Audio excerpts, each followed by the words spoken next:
In 2025, geopolitical tensions between China and Japan, along with the strategic rivalry between China and the US, have triggered a wave of Japanese and Taiwanese companies leaving mainland China. On November 21st, Canon's sudden shutdown of its Jong Shan factory marked a key moment in this trend. Canon's announcement, which circulated online, cited the rapid decline of the laser beam printer market and the rise of Chinese BP brands as key factors behind the company's struggles. Despite efforts to adjust, the situation could not be turned around. After careful consideration, Canon decided to halt operations in China on November 21st. Canon Jong Shan had been operating in China for 24 years as a wholly owned subsidiary of the Japanese company. It focused on manufacturing and selling office equipment and was one of Jong Shan's largest industrial employers, contributing significantly to the local economy and job market. However, after the announcement, thousands of workers suddenly found themselves unemployed. Many expressed shock on social media, with some questioning whether the closure was due to financial issues or if geopolitical factors played a role.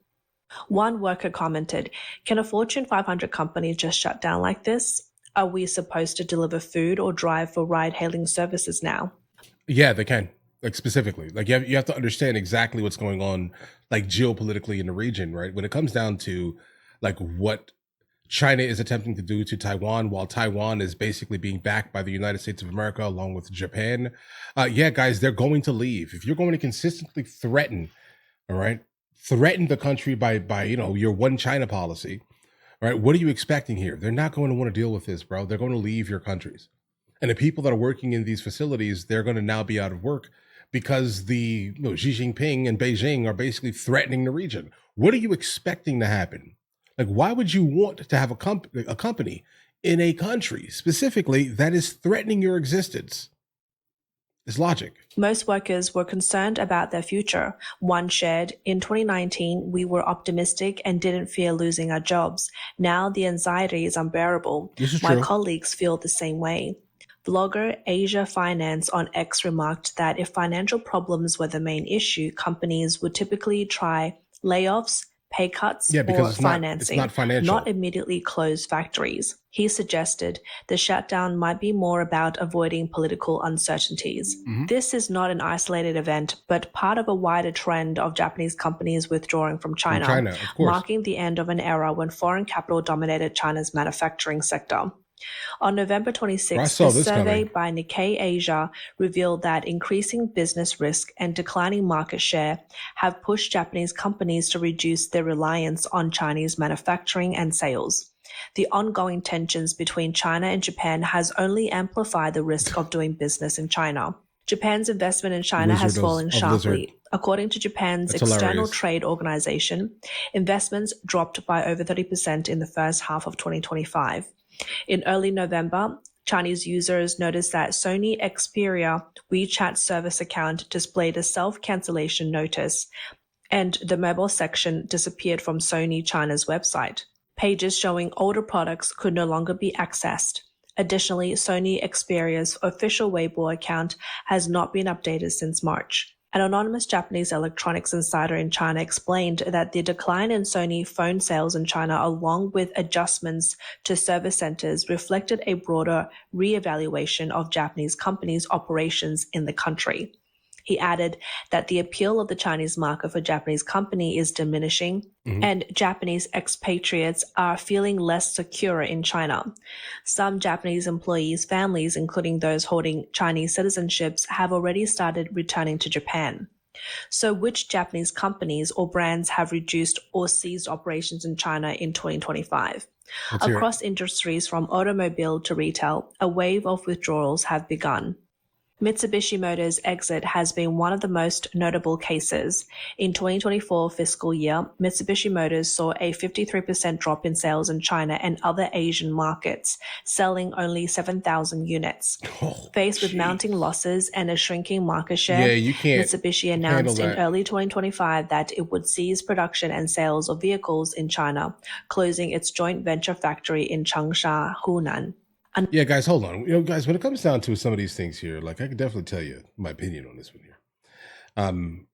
Chinese manufacturers, specifically referring to like the car companies, like the EVs at least, you're not competing with that, guys. You're not competing on the price. You're not competing on the quality. You're not competing on much of anything, right?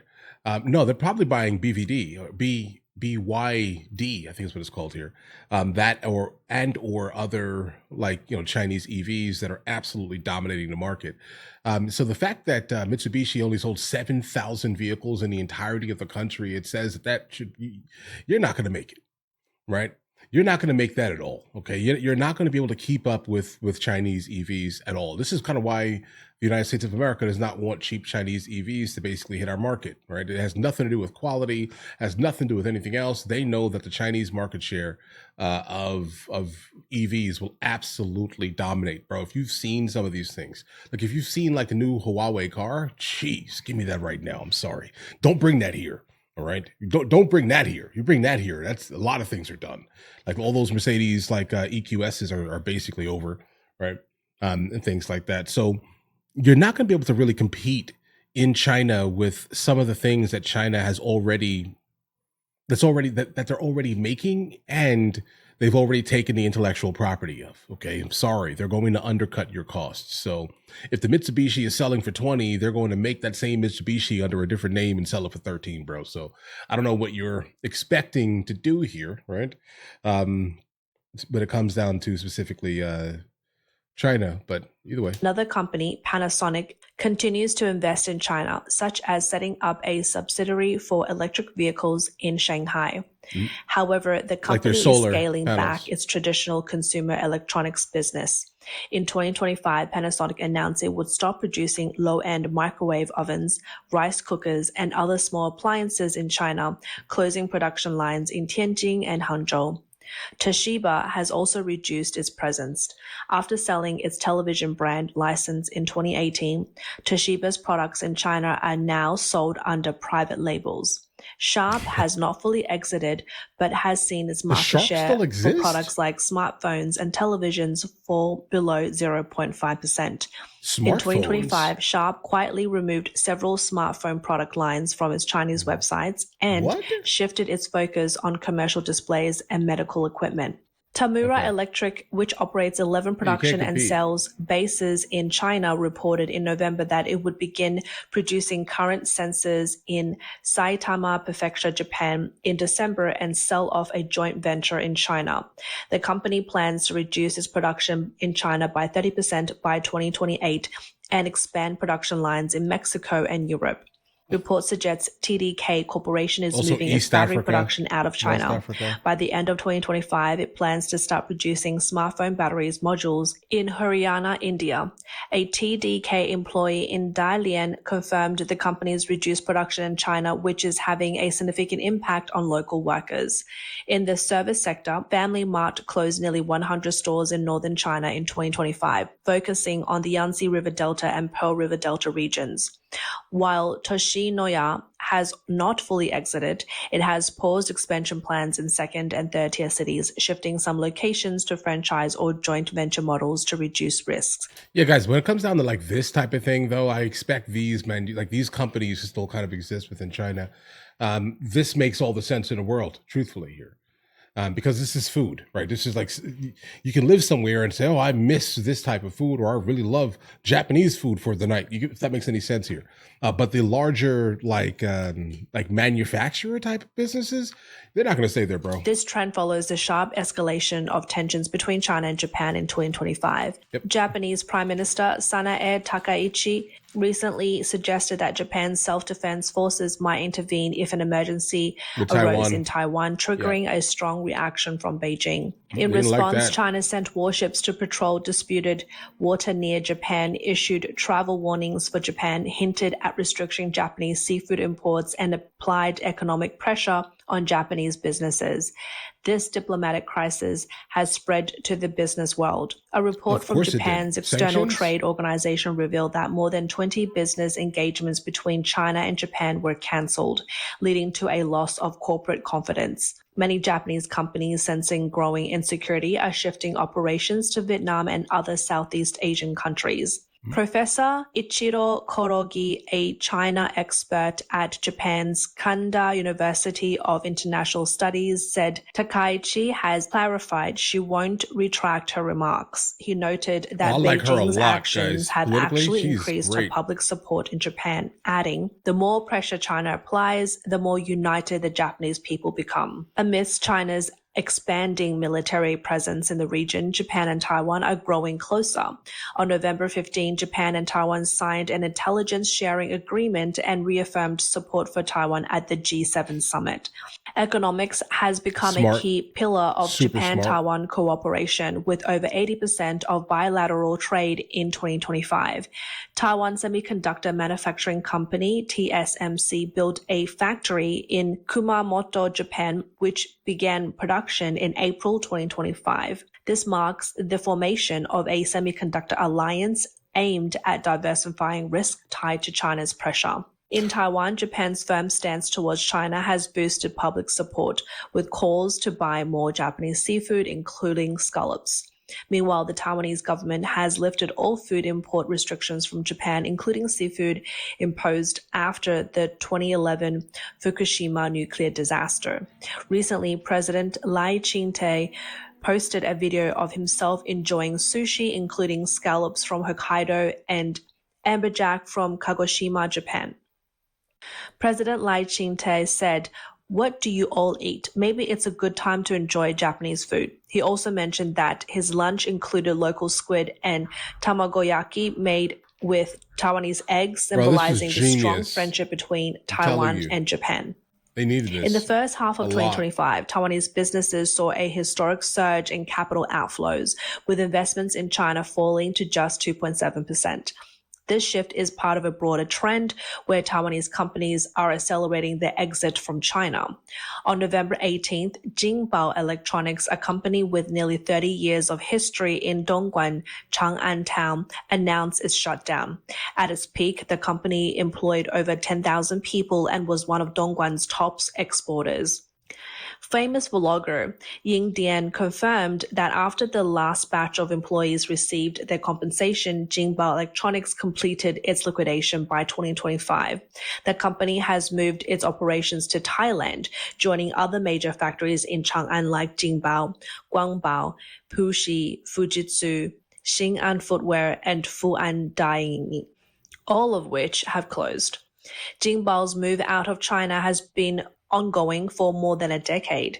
In 2015, the company quietly moved production lines from its Fenghuang plant to Thailand, leading to the sudden loss of over 3,000 jobs.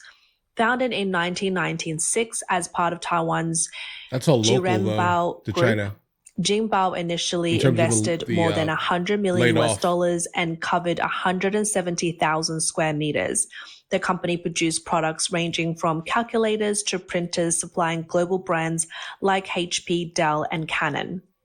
The broader trend of Taiwanese companies leaving China is driven by ongoing US-China trade tensions, rising geopolitical risk, increasing labor cost, and a more challenging business environment in China. According to a survey of Taiwanese businesses, over 63% of companies exiting China have chosen Southeast Asia as their new base. In 2025, that obviously says that tariffs are working. Apple moved 40% of its iPhone production to India, impacting China's contract manufacturing industry. For years, China had been Apple's main production hub, with Taiwanese-owned Foxconn and Chinese companies forming a vast manufacturing cluster in the Pearl River and Yangtze River deltas. As production moves out of China, Foxconn has faced empty production lines and layoffs. 最近郑州富士康呢被曝一片冷清，商业区呢。 Recently, Foxconn in Zhengzhou has been reported as eerily quiet, with its business district nearly empty, raising suspicion that they might be pulling out. There are even rumors saying that Foxconn in Shenzhen is going to dismantle its production lines. So what's really going on with Foxconn? Has it just completely collapsed? And it's not just Foxconn. Factories in Suzhou, Kunshan, and Dongguan have also been reported this year as not hiring new staff and even laying off older workers. Yeah, guys, I think we're good on here. I get the gist. Sometimes they make these videos a little bit longer than they probably should be. I think we get the gist of what's happening here. I think when it comes down to that region specifically, I think people are definitely picking sides here. And they're choosing to go with the Taiwanese side, basically here. And I think that makes sense, specifically if you are not someone who wants to partake in the domination specifically of China, at least here, right? I mean, that's just a reality here. So the fact that that Taiwan and Japan are kind of getting together, and Taiwan is now promoting all this Japanese stuff, it makes all the sense in the world to me here. And the fact that all these companies are starting to leave China, specifically Taiwanese companies, along with Japanese companies, they're basically now super allied. And this is legitimately the reason why Japan basically came out of nowhere and said, hey, listen, China, if you consistently push us, like push mainly Taiwan, we are going to have to respond. We're going to use basically our military might for the most part, and along with our allies' military might, insert the United States of America, right, into this. Because this is how we can get dragged into WW3. I feel like these last couple of years have just been like, we need WW3. It's been too long. I feels like that's kind of what's been going on these last couple of years, at least. We're looking at the issues that are going on in Venezuela. With all the I guess the brand new information that Trump may actually put boots on the ground, specifically in Venezuela. That's an interesting thing that would force basically China and or Russia, Iran specifically, to kind of back them. So we definitely do not need that to happen, because again, that looks like WW3, right? If China specifically wants to, let's say, take Taiwan, what does that give us there, right? It means that Japan is going to step up, and then almost by default, we're going to step up, right?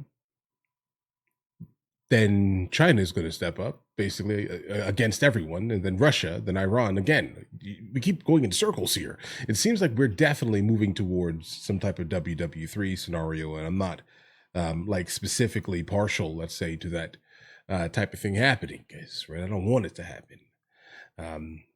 Can't we all just get along, if that makes any sense here? Like, just, bro, let Taiwan be Taiwan. But if you, like, why is China angry? Because it embarrasses them, bro. Like, China is angry at Taiwan because they're embarrassed by the existence of a piece of China specifically breaking off during a civil war. All right, like, that's kind of let me just break down the gist of it. That's kind of the gist of it, bro. Right? And they're just like, hey, this insults us, that we're not all one China. And they're just like, you know what? Hold on, let me go and get that. That's one take. Obviously, another take would possibly be they're trying to actually get all of the skilled laborers that are coming from Taiwan right now, specifically. They're also trying to get access to the superconductors. But again, Taiwan basically just handed the superconductors over to Japan. So there's no going back now, bro. I'm sorry, Xi Jinping in Beijing. I'm sorry. It's not happening, bros. All right. They have too much backing now. Guys, do you want to watch movies with me? I never actually thought to like promote it over here, guys. But if you guys do want to watch it, guys, we have hundreds of movies, and I mean hundreds of movies that we've reacted to. You guys can come watch them with me if you want to, along with many TV shows. Currently, we're working on the show Dexter, along with Vikings, and we have a lot of series that are already completed. But if you guys do want to watch it with me, the link is in the description. Everything's available at the second tier. But of course, if that's not your thing, guys, don't worry. Right? Listen, like and subscribe.